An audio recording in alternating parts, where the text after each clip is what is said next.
दोस्तों कभी कभी प्रिंटर में एक एरर दिखाई देती है E0। ऐसा ही मेरे साथ भी हो रहा है, तो मैं इस प्रिंटर में आपको दिखाता हूँ किस तरह इसको दूर किया जाएगा।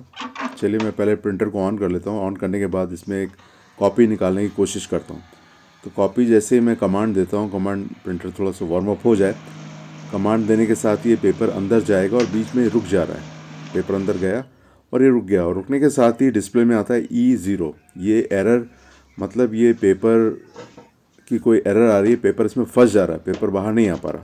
तो उसको निकालने का तरीका ये, सबसे पहले तो आप इसकी ट्रे को खोलेंगे और कार्ट्रिज को बाहर निकालेंगे। टोनर की कार्ट्रिज को बाहर निकालना पड़ेगा। उसके बाद पेपर तो निकाल लेंगे, लेकिन पेपर हर बार ये एरर आ रहा है और ये अक्सर ऐसा हो जाता है। तो इसको किस तरह से दूर करेंगे, आज की वीडियो में हम सब यही जानेंगे। और ये जो पेपर है, पेपर भी वेस्ट हो गया और इसकी टोनर है, टोनर इस समय ये मिट जाएगा। तो चलिए आज जानते हैं किस तरह से इस एरर को दूर किया जाएगा।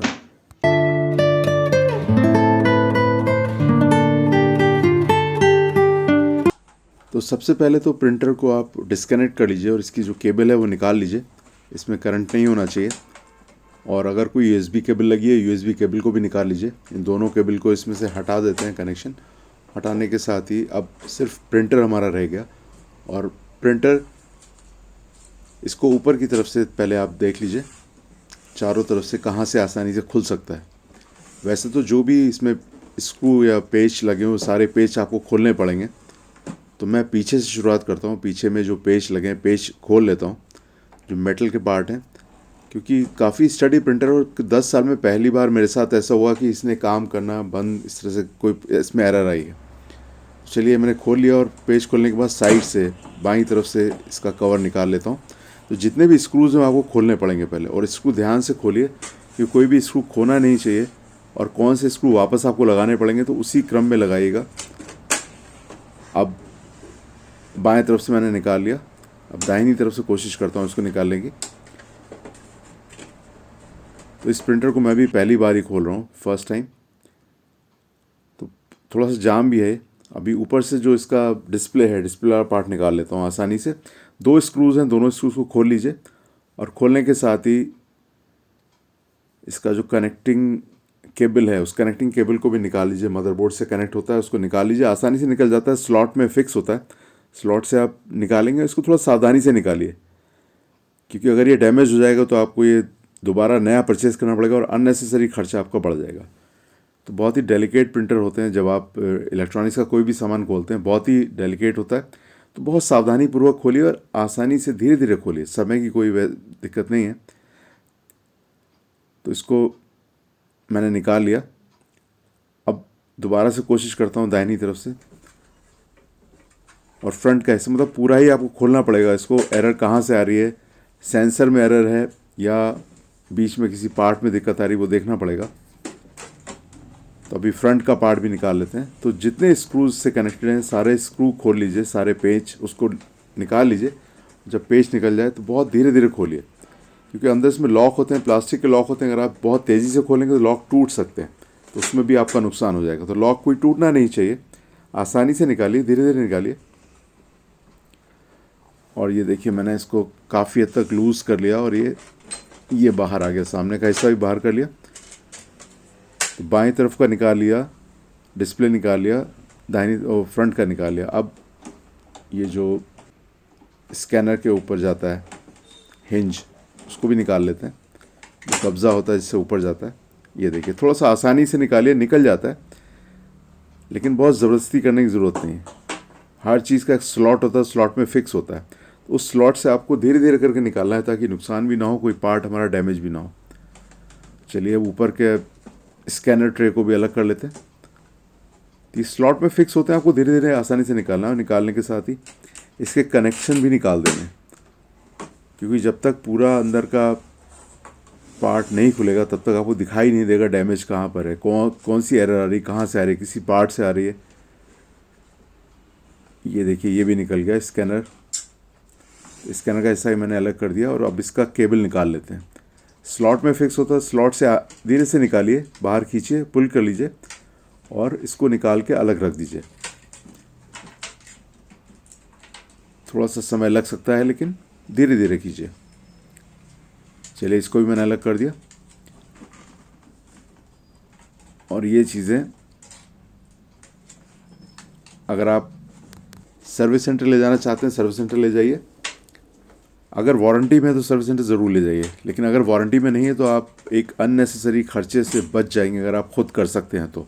ये देखिए मैंने स्कैनर को अलग कर दिया। अब इसमें बाकी हिस्से हैं उसको भी अलग कर लेते हैं एक एक करके। और जितने भी पेच हैं सारे पेच आपको खोलने पड़ेंगे बॉडी में जहाँ से भी कनेक्ट हो रहे हैं। अब इसके बाद पेपर ट्रे, ऊपर का पेपर ट्रे का ऊपर का हिस्सा वो भी निकाल लीजिए। और यहाँ पर भी लॉक होते हैं, बाईं तरफ दाहिनी तरफ सब प्लास्टिक के पार्ट होते हैं, तो उसको आसानी से आपको निकालना। सारे अपने खांचे में फिक्स होते हैं तो उन खांचों से निकालना पड़ता है। और जहाँ पर स्क्रूज़ हैं स्क्रूज़ को भी आपको खोल कर ही निकालना पड़ेगा। और निकालने के साथ ही स्क्रूज़ को भी संभाल के रखिए, और जो पार्ट्स भी निकल रहे हैं वो भी निकाल लीजिए। और मैंने पहले ही निकाल दिया था इसका टोनर की कार्टेज। और दाहिनी तरफ के स्क्रूज़ भी निकाल लेते हैं। ये सारे स्क्रूज़ निकाल लीजिए, उनको एक जगह रख लीजिए, क्योंकि सारे स्क्रू आपको वापस भी लगाने पड़ेंगे।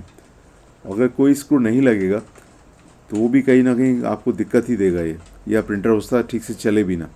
और अगर कहीं प्रिंटर के अंदर गिर गया इनमें से कोई भी पेच, तो भी आपकी प्रिंटर की फंक्शनैलिटी पे फ़र्क पड़ेगा, काम ना करे या कोई और पार्ट डैमेज हो जाए।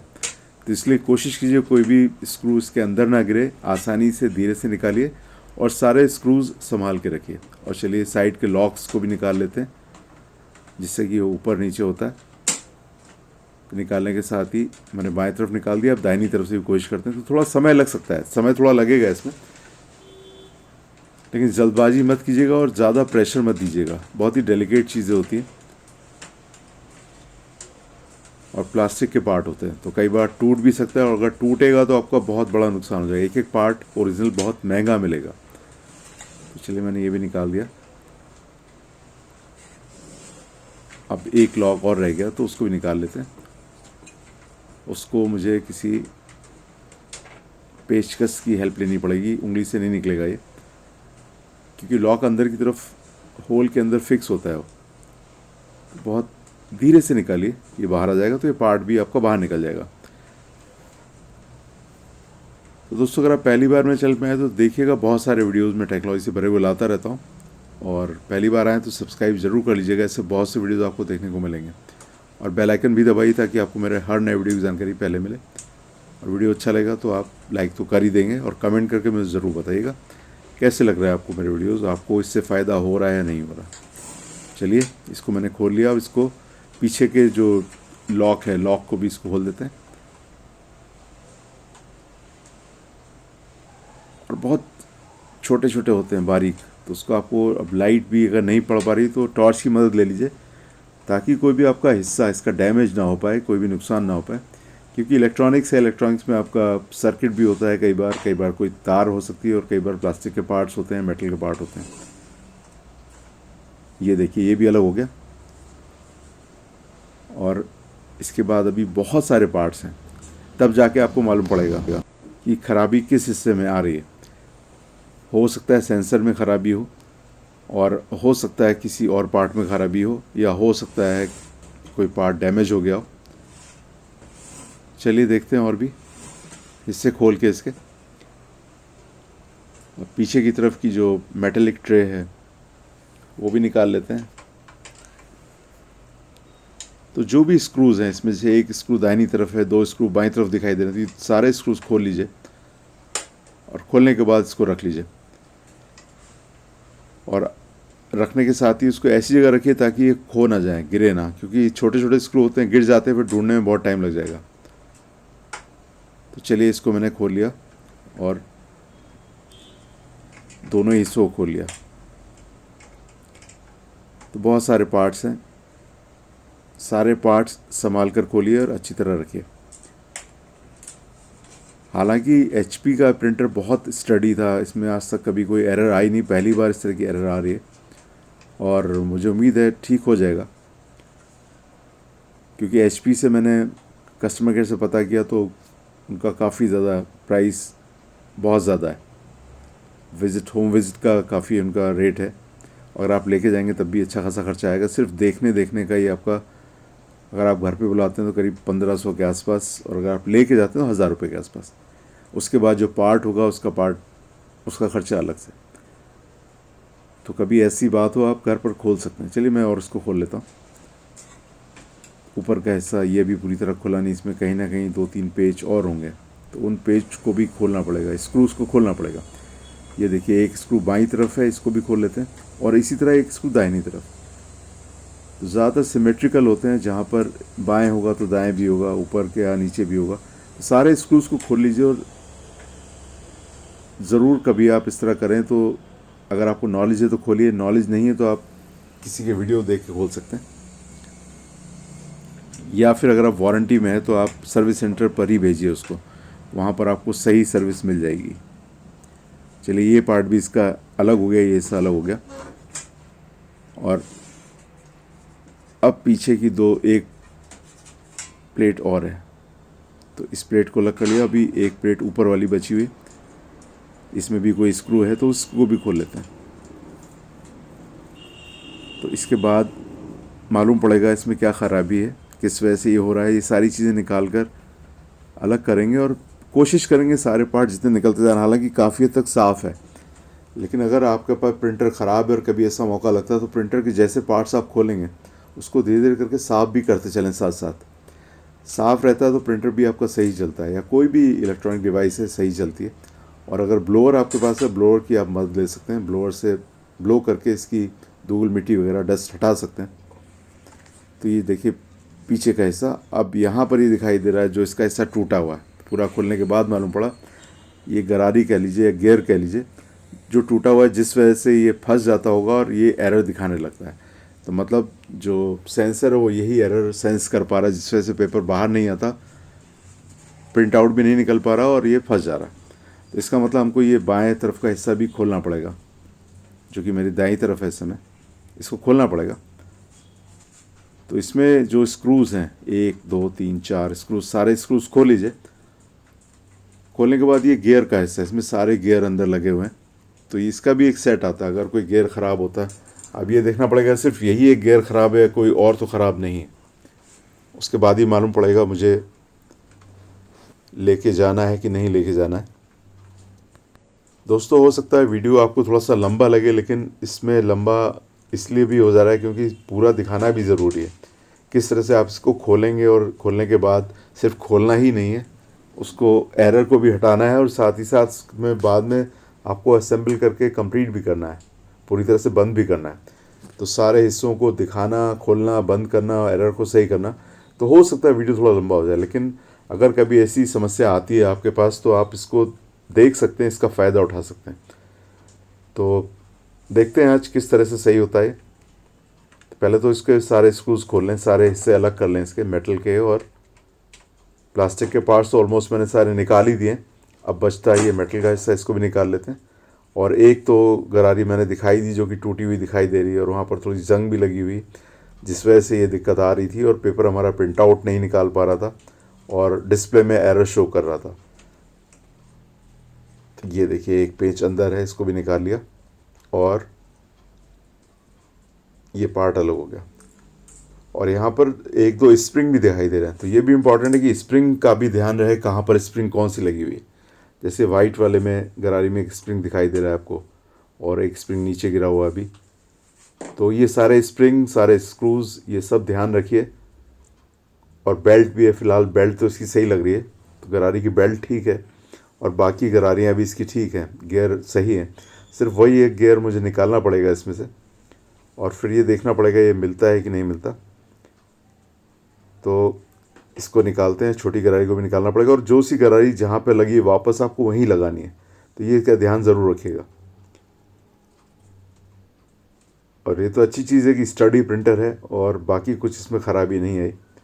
और मैंने पहले बताया कि 10-1 साल हो गए मुझे इस्तेमाल करते हुए, और अभी तक कोई भी समस्या इसमें नहीं आई थी। चलिए गरारी को निकाल लेता हूँ। ये बाहर करीब करीब फंसी हुई है, फ़िलहाल जंग भी लगी हुई है, तो ये बाहर आ गई। और बाकी हिस्सों को यहीं लगा देता हूँ अभी। और अब इस गरारी को मुझे लाना पड़ेगा, ये गरारी मुझे चाहिए। और जिस डिफ्यूज़र के ऊपर ये लगी हुई है उसको वापस वहीं लगाना पड़ेगा। तो चलिए फ़िलहाल इसको यहीं रख देते हैं और गरारी लेके आते हैं। तो बस इसको रहने देते हैं अभी और गरारी को लेने जाते हैं। तो गरारी लेके मैं आ गया, ये मिली गरारी। और इसका डिफ्यूज़र मैंने पता किया, क्योंकि ओरिजिनल पार्ट के साथ तो डिफ्यूज़र ही मिल रहा था, वो बहुत महंगा था, 7-1 हज़ार रुपये का था। तो बड़ी मुश्किल से मुझे ये गरारी कहीं मिली है, बहुत सारी शॉप्स ढूंढने के बाद। तो इसको वापस साफ़ कर लेते हैं पहले इस डिफ्यूज़र को, जिस पार्ट पे लगी, जिस हिस्से पे लगी हुई थी, और वापस गरारी को उस पर लगा देते हैं।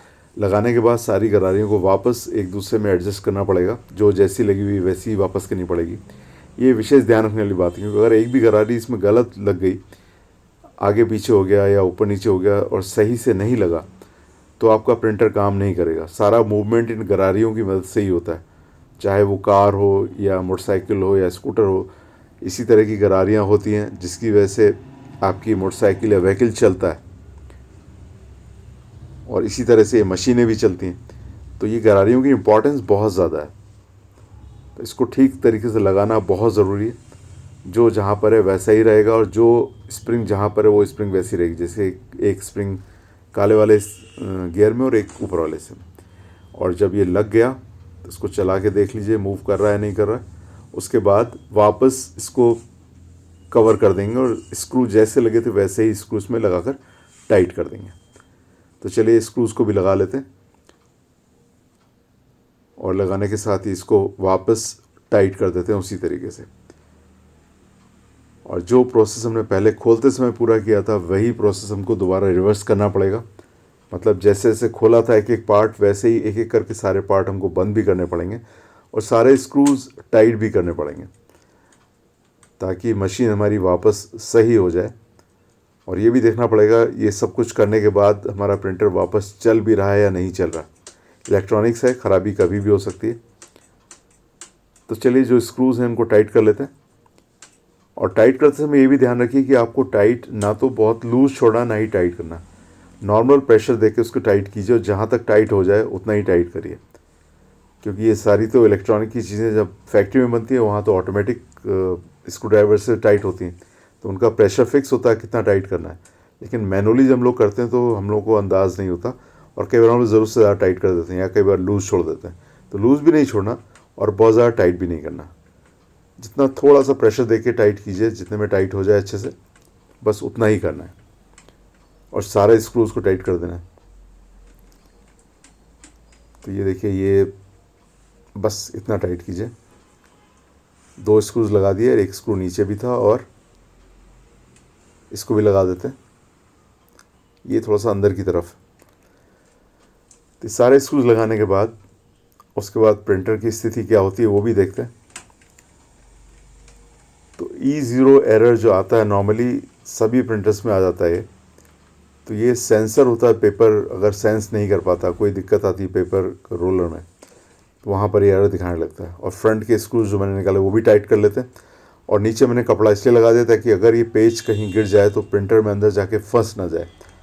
तो ऐसा ज़रूरी है, क्योंकि आप कोई भी स्क्रू को अंदर नहीं छोड़ सकते, और अंदर अगर चला गया तो उसको निकालना बहुत मुश्किल हो जाएगा। तो आपको बहुत सारे पार्ट्स होश तक खोलने पड़ जाएँ, जो कि आपकी मुश्किलें बढ़ा दे। तो उससे बेहतर है कि आप प्रिकॉशन लेके चलिए। और एक स्क्रू ऊपर से निकाला था उसको भी टाइट कर देते हैं। तो ये सारे स्क्रूज़ यहाँ पर टाइट करने के बाद प्रिंटर हमारा करीब करीब पूरा हो ही रहा है। उसके बाद बचते हैं हमारे ये प्लेट्स, एक पीछे से निकाली थी। जैसा मैं कह रहा था, प्लेट जहाँ पर आपको गंदगी दिखाई दे रही है, अगर ब्लोअर है ब्लोअर से साफ़ कर लीजिए, नहीं तो ब्रश से साफ़ कीजिए, ब्रश नहीं है कपड़े से साफ़ कर लीजिए। जितना हो सके सारी गंदगी हटा दीजिए। इलेक्ट्रॉनिक्स के लिए धूल तो बिल्कुल दुश्मन है, और गंदगी किसी भी आपकी मशीन के लिए दुश्मन है। तो जितना साफ़ रखेंगे उतना ही मशीन आपकी अच्छी चलेगी, उतना ही आपके लिए उपयोग में रहेगी। तो चलिए सारे पार्ट्स मैंने एक एक करके सारे साफ़ कर लिए। जहाँ भी धूल मुझे दिखाई दे रही है इसको मैं साफ़ कर ले रहा हूँ।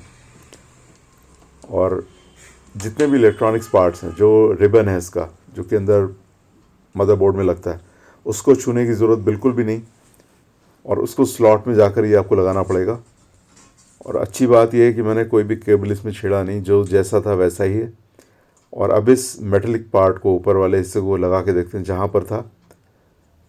वहीं पर इसको वापस फिट करना है। और चीज़ें चूँकि स्लॉट में जाती हैं तो अच्छे तरह से फिट हो जाती है और कहीं भी कोई गैप नहीं होना चाहिए इसमें, वरना आपका कोई भी हिस्सा इसमें फिट नहीं होगा एक दूसरे में, चाहे प्लास्टिक का हो या मेटल का हो। और जब कोई भी हिस्सा फिट नहीं होगा तो मशीन भी काम नहीं कर पाएगी और आपकी मेहनत भी बेकार जाएगी और फिर आपको अननेसेसरी वापस ले जाना पड़ेगा सर्विस सेंटर। तो चलिए इसको वापस लगा लेते हैं और ये सारे स्क्रूज टाइट कर लेते हैं। तो अगर आप लोग कोई प्रोडक्ट खरीदते हैं, कोई भी चीज़ खरीदते हैं, कोई मशीन खरीदते हैं, प्रिंटर खरीदते हैं, लैपटॉप वगैरह कोई भी चीज़ खरीदते हैं, तो सबसे पहले तो उसकी वारंटी देखिए, वारंटी कब तक है, और उसको रजिस्टर ज़रूर कर लीजिए। रजिस्टर करने से आपकी वारंटी कई बार एक्सटेंड हो जाती है और कई बार आपको मिलती ही तब है जब आप रजिस्टर करते हैं। तो उसका फ़ायदा उठाइए और वारंटी पीरियड में चीज़ें आप फ्री ऑफ कॉस्ट, और आजकल तो आपका ऑन लोकेशन सही हो जाती हैं, घर पे आके सही कर जाते हैं, तो उसका फ़ायदा उठाना चाहिए। और अगर वारंटी में नहीं है तो आप ख़ुद भी कोशिश कर सकते हैं और सर्विस सेंटर भी जा सकते हैं। तो चलिए ये प्लेट भी फिट हो गई और इसमें मुझे स्क्रू भी लगा देना है। तो काम थोड़ा सा समय लेने वाला होता है, थोड़ा सा धीरज से कीजिए, लेकिन हो जाता है। तो सारे स्क्रू टाइट कर देते हैं। इसमें टाइट करने के बाद एक तो बहुत बारीक हैं, छोटे छोटे स्क्रूज हैं, तो कहीं गुम नहीं होनी चाहिए। और मैग्नेटिक अगर है आपका स्क्रू ड्राइवर तो उसका भी फ़ायदा होता है। मेरा स्क्रू ड्राइवर मैग्नेटिक नहीं है तो कई बार मुझे हाथ का इस्तेमाल करके फिट करना पड़ता है और फिर देखना पड़ता है भाई कहीं दाएं बाएं ना हो जाए, स्क्रू कहीं खो ना जाए।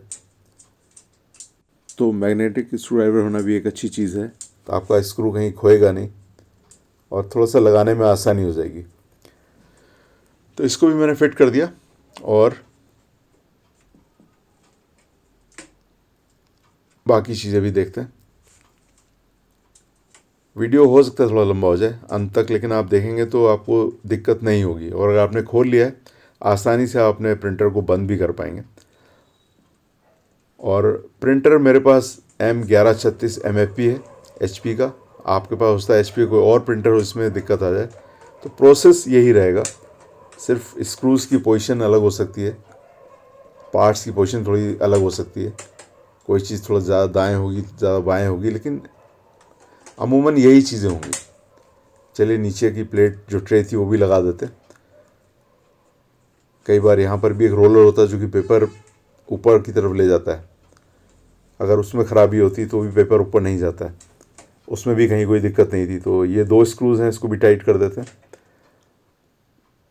तो एक एक करके आपको सारे पार्ट्स टाइट तो करने ही पड़ेंगे, अपनी जगह पे व्यवस्थित करने पड़ेंगे, तभी आपका प्रिंटर ठीक से काम करेगा। तो चलिए ये पार्ट्स हो गए, अब बचते हैं प्लास्टिक वाले पार्ट्स, वो भी इसमें लगाते हैं। ऊपर की ट्रे, और इसमें भी 2 और 2 4 स्क्रूज थे, तो सारे स्क्रू आपको वैसे ही टाइट करने पड़ेंगे। और चूंकि स्लॉट इनका फिक्स होता है तो जब तक ये स्लॉट में नहीं बैठेगा सही तब तक पूरी तरह से काम नहीं करेगा। तो कोशिश कीजिए अपनी जगह पे व्यवस्थित हो जाए, ठीक से सेट हो जाए, और उसमें स्क्रू ड्राइवर से स्क्रूज टाइट कर दीजिए। तो एक स्क्रू पीछे और दूसरा स्क्रू दूसरी तरफ। तो जितने स्क्रूज मैंने निकाले थे उतने स्क्रूज वापस वहीं पे लगाने हैं, वो वापस मैं वैसे ही लगा दे रहा हूँ। तो लगाने के साथ ही मेरा प्रिंटर वापस जिस तरह से मैंने डिसमेंटल किया था वापस उसी तरीके से जोड़ना शुरू कर दिया उसको। और इसमें ज़्यादा प्रेशर देना नहीं, प्लास्टिक है, ज़्यादा प्रेशर देंगे टूट भी सकता है।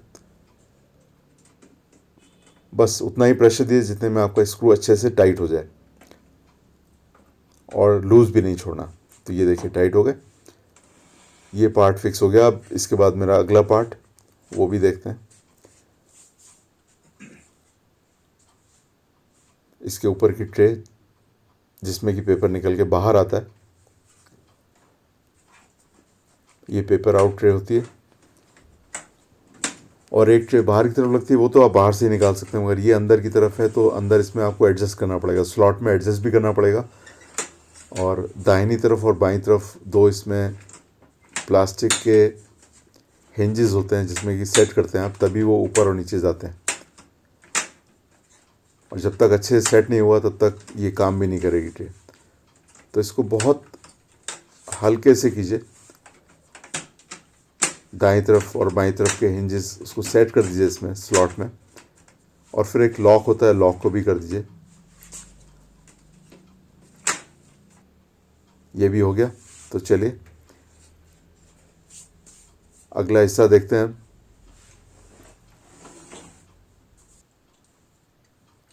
ये हमारा डिस्प्ले बोर्ड, तो डिस्प्ले को भी इसमें फिट करते हैं। डिस्प्ले का जो केबल है वो आपको लगाना पड़ेगा मदरबोर्ड में, तो और इसको प्रॉपर आपको स्लॉट के अंदर से लेके जाना पड़ेगा, और 2 स्क्रूज होते हैं, 2 स्क्रूज भी टाइट करने पड़ेंगे।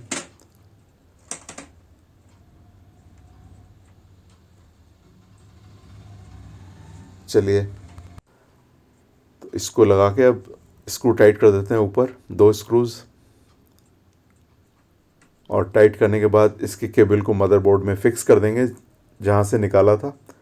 आसान है, मुश्किल नहीं है, लेकिन बस थोड़ा सा देख के करना पड़ेगा कि कौन सी चीज़ कहाँ से निकाली थी, कौन सा स्क्रू कहाँ पर लगा था।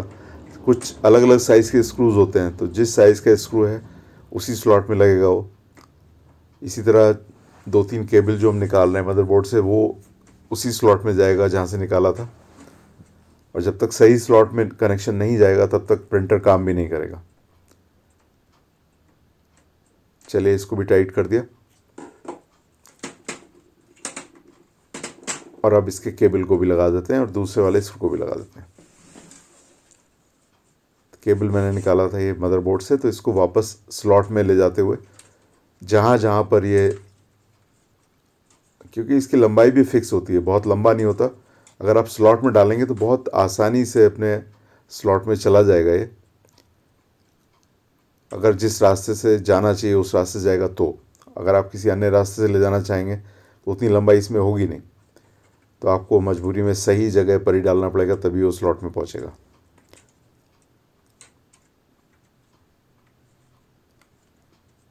तो दोस्तों मैं बहुत सारे वीडियोस बनाता रहता हूँ टेक्नोलॉजी से भरे हुए, या कभी कोई अनबॉक्सिंग के भी बना देता हूँ। चलिए ये स्कैनर वाली ट्रे, इसको भी ऊपर ये स्लॉट में फिक्स हो जाती है। इसके जो हिंज होते हैं प्लास्टिक के, बहुत आसानी से कनेक्ट कर दीजिए और रख दीजिए इसको। इसके बाद इसका भी केबल आपको फिक्स करना पड़ेगा मदरबोर्ड पे। उसका भी स्लॉट है, इसमें ऐसी कोई दिक्कत नहीं है। देखिए सामने स्लॉट दिखाई दे रहा है वाइट वाला, इसमें फिट कर दीजिए, आसानी से हो जाता है, इतनी मुश्किल नहीं है। ये भी इसमें कर दिया, और अब बाकी पार्ट्स को भी ऐसे ही लगाना पड़ेगा, हमने जैसे निकाले थे वैसे ही लगाने पड़ेंगे वापस। तो इस तरफ के हिस्से तो हो गए, बाहर की ट्रे बचती है, फ्रंट की ट्रे बचती है, और दाहिनी तरफ की ट्रे बचती है। चलिए फ्रंट की ट्रे इसमें लगा लेते हैं। ये पेपर इनपुट ट्रे होती है, इससे पेपर अंदर जाता है। इसको भी आपको प्रॉपर जहाँ पर फिट होती है देखना पड़ेगा, जब तक खांचे में नहीं बैठेगी तब तक ये फिक्स नहीं हो पाएगी।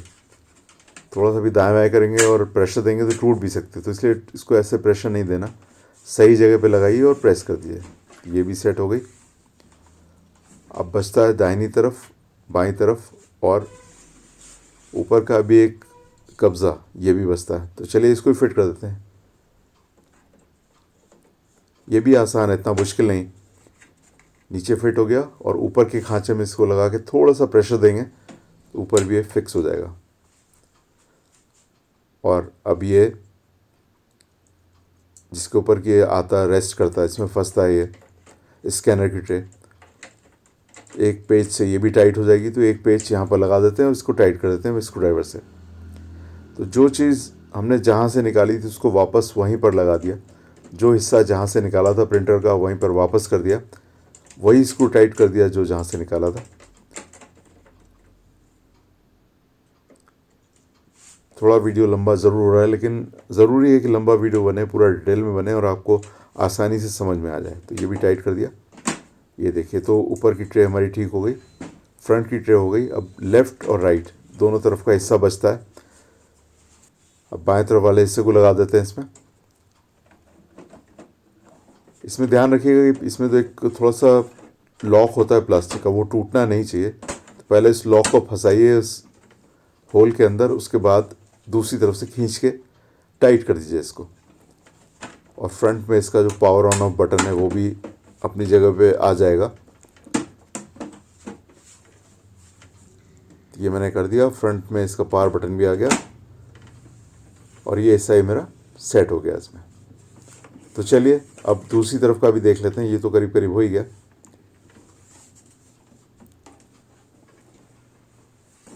अब दाहिनी तरफ का और पीछे के स्क्रू बचे हों, अगर एक दो बचेंगे, हाँ बिल्कुल, अभी जो हिस्सा लगाया इसका भी स्क्रू लगाना पड़ेगा मुझे यहाँ पर। तो इस स्क्रू को भी टाइट कर देते हैं। और आधुनिक इंजीनियरिंग का यही कमाल है कि बस सारी चीज़ें व्यवस्थित होती हैं। तो अगर आप आसानी से खोल सकते हैं तो आसानी से बंद भी कर सकते हैं। बस थोड़ा सा ध्यान रखने वाली चीज़ है कौन सी चीज़ कहाँ लगेगी, कौन सा हिस्सा कहाँ लगेगा, कौन सा स्क्रू कहाँ लगेगा। तो चलिए इसको भी टाइट कर देते हैं, दो स्क्रूज जो बचते हैं।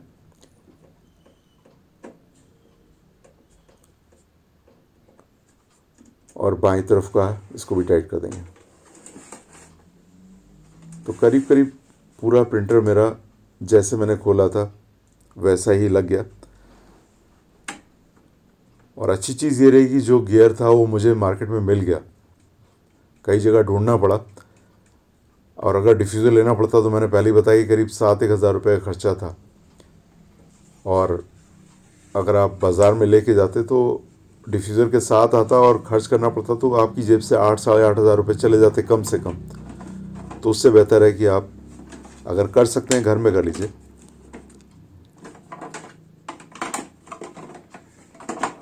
चलिए इसको भी टाइट कर दिया और लॉक में फंसा दिया।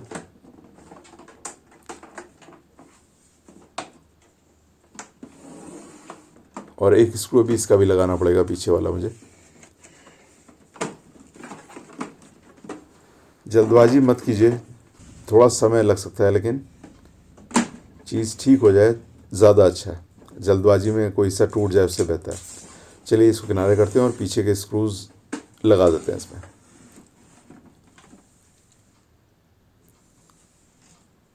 एक स्क्रू तो इस वाले हिस्से में लगेगा जो ट्रे मैंने अभी लगाई, बाएं तरफ का हिस्सा। और एक दो स्क्रू नीचे की तरफ लग जाएंगे अभी। तो जितने स्क्रूज निकले हैं सारे स्क्रू वापस लगेंगे। तो आप भी अगर कभी खोलें तो ये जरूर ध्यान रखिए आपने कितने स्क्रूज निकाले, वो सारे लग गए या नहीं लग गए, बचे तो नहीं कोई। अगर बचा हुआ है तो देख लीजिए कहाँ पर लगाना रह गया। तो दोस्तों वीडियोस बहुत मेहनत से बनते हैं, तो उम्मीद है आप लोग इसको लाइक ज़रूर करेंगे। और अगर समस्या हल हो जाती है तो शेयर भी कर देंगे सभी के साथ। ऐसी समस्या कभी भी किसी के साथ भी आ सकती है जिसके पास भी प्रिंटर है। तो अगर आप अपने आप कर सकते हैं उसका सॉल्यूशन तो बहुत अच्छी बात है। समय, एनर्जी, पैसा सब कुछ बच जाता है। चलिए अब सारे नट बोल्ट्स मैंने इसमें लगा दिए, स्क्रूज वगैरह सब लगा दिए। और ये फ्रंट ट्रे जो होती है आउट ट्रे पेपर की, वो हिस्सा भी लगा देते हैं। और उससे पहले टोनर कार्टेज, ये भी थोड़ा सा गंदा हो रहा है, इसको भी पोंछ देते हैं, कपड़े से पोंछ देते हैं। और कपड़े से पोंछ के इसको वापस लगा देते हैं। तो कह सकते हैं करीब करीब मेंटेनेंस भी हो गया और सारे पार्ट्स खोल के देख भी लिए। और एरर की बात है तो अभी मालूम पड़ेगा सही हुआ कि नहीं हुआ।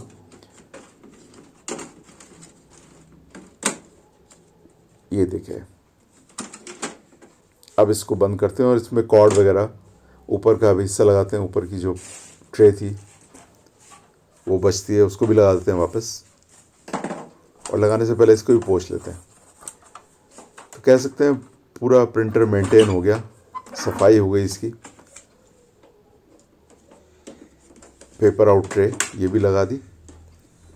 और अब इसमें पेपर लगाएंगे और पेपर लगाने के साथ ही एक कॉपी करके देख लेते हैं क्या ऑन हो रहा है। ऑन होने में फिर वही दिक्कत तो नहीं आ रही, आवाज़ तो नहीं आ रही, या एरर फिर तो नहीं दिखा रहा। चलिए पेपर भी लगा दिया। अब इसको पावर कॉर्ड लगा देते हैं इसमें। और पावर कॉर्ड लगाने के बाद इसको ऑन करके देखते हैं, स्विच ऑन करते हैं पावर का, और फिर प्रिंटर का स्विच इसको ऑन किया, करंट तो आ गया। और वार्म अप होने में इसको टाइम लगता है, 1-1.5 मिनट करीब लग जाता है, उतना समय तो ये लेगा ही लेगा। चलिए, जब तक ये समय लगता है मैं भी आपसे एक रिक्वेस्ट कर लेता हूँ फिर से, अगर चैनल पे पहली बार आए सब्सक्राइब कर लीजिए, बेल आइकन दबाइए, अच्छा लगे तो लाइक कर दीजिए और सबसे शेयर भी कर दीजिए ताकि सभी को फ़ायदा हो। और आज समय देने के लिए आप सभी का बहुत बहुत धन्यवाद। अब देखते हैं क्या इसका रिजल्ट रहता है।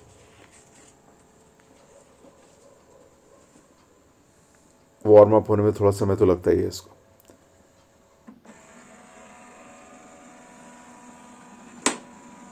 ट्रे, अच्छा एक हिस्सा निकला हुआ था वो भी मैंने लगा दिया वापस। और जब तक ये समय लेगा तब तक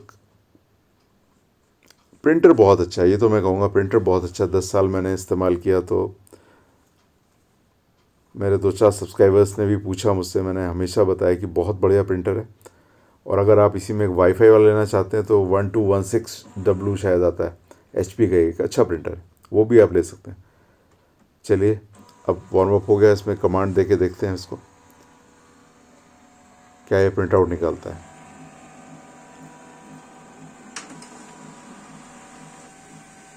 बिल्कुल ठीक, बिल्कुल ठीक, कहीं कोई एरर नहीं, इसने प्रिंट आउट निकाल दिया। तो देखिए हमारे प्रिंटर थोड़ी सी मेहनत करके और प्रिंटर मैंने सही कर लिया, तो आप भी ऐसा कर सकते हैं। उम्मीद है आपको आज का वीडियो अच्छा लगा होगा। दूसरी कॉपी भी निकाल लेता हूँ। तो बस आप लोग अपने घरों में स्वस्थ रहें, मस्त रहें, व्यस्त रहें, यंग दिखें और देखते रहें मेरे वीडियोस, और इसको शेयर भी करते रहें, और बहुत सारे वीडियोस हैं, सभी को देखें। और आज का वीडियो देखने के लिए, समय देने के लिए आप सभी का बहुत बहुत धन्यवाद।